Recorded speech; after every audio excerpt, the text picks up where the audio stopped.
Mummy papa का ध्यान रखो। रोहन का पूरा ध्यान वीडियो गेम में लगा हुआ था। उसकी मम्मी की तबीयत खराब थी। अंदर वाले कमरे से उनकी आवाज आई, रोहन, मुझे पीने के लिए पानी ला दो। लेकिन रोहन का ध्यान अपनी मम्मी की बात पर गया ही नहीं।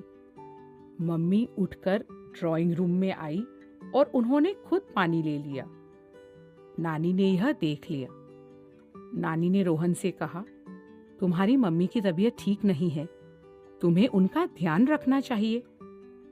रोहन बोला, नानी, मेरा वीडियो गेम चल रहा था ना। तब नानी बोली, मुझसे वुडवर्ल्ड जंगल के जानवरों की यह कहानी सुनो, तब शायद तुम समझोगे कि मैं क्या कह रही हूं। एजे, डीजे, हम्पी, गॉर्जी और एडी बास्केटबॉल खेलने का अभ्यास कर रहे थे। एक बड़ा मैच होने वाला था और वे उसमें जीतना चाहते थे। वे बॉल पकड़ने, बॉल को एक दूसरे को पास करने और शूटिंग की प्रैक्टिस में लगे हुए थे। उनकी टीम में एजे अव्वल शूटर था। वह बास्केट में बॉल को डालने में सबसे अच्छा था। एडी बोला, एजे, तुम सबसे अच्छा खेलते हो। तुम ऐसे ही बढ़िया खेलते रहो तो हमारी जीत पक्की। वे सब दिन भर प्रैक्टिस करते रहे। फिर घर जाने का समय हो गया। डीजे ने कहा, हम सब कल फिर मिलते हैं। एजे, तुम वक्त पर आ जाना। यह भी कोई कहने की बात है, एजे ने कहा। चिंता मत करो, मैं समय से पहुंच जाऊंगा। और बॉल को अपनी उंगली पर घुमाते हुए वह घर चला गया।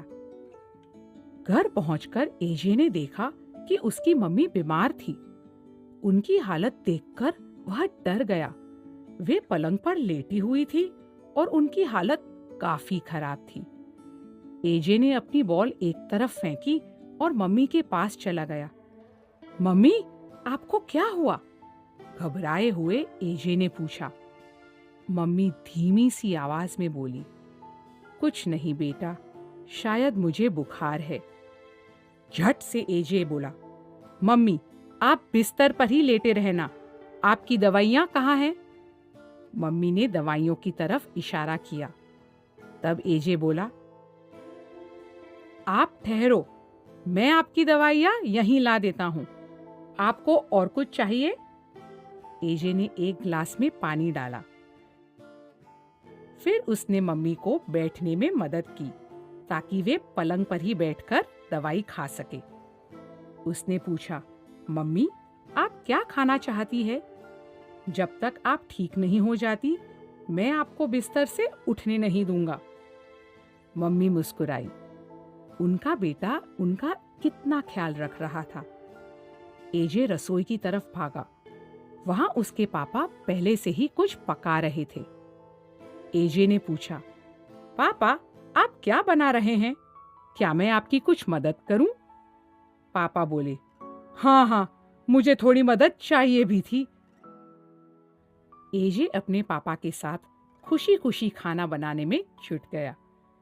एजे मम्मी के लिए गर्म गर्म सूप लेकर गया।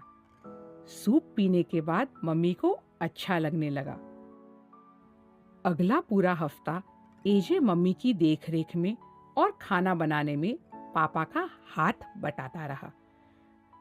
वह थोड़ा जल्दी उठकर मम्मी पापा के लिए चाय बनाता।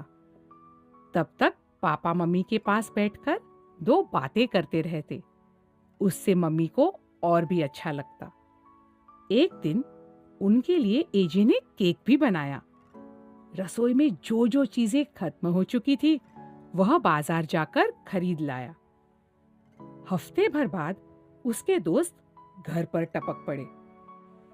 एडी सोच रहा था कि एजे पूरा हफ्ता प्रैक्टिस के लिए नहीं आया, कहीं उसकी तबीयत खराब तो नहीं। उन्होंने 2 बार घंटी बजाई, लेकिन किसी ने दरवाजा नहीं खोला। अब उन चारों को चिंता होने लगी।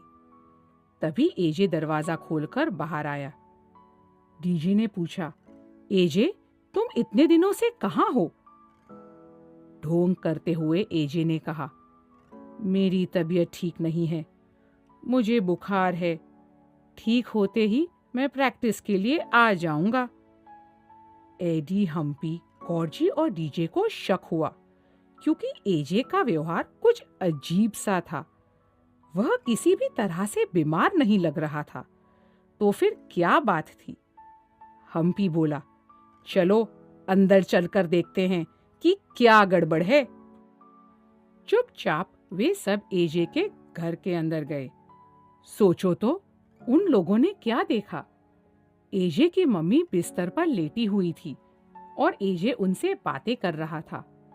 एजे कह रहा था, मम्मी आप चिंता मत करो, जब आप ठीक हो जाएंगी मैं प्रैक्टिस के लिए जाना शुरू कर दूंगा।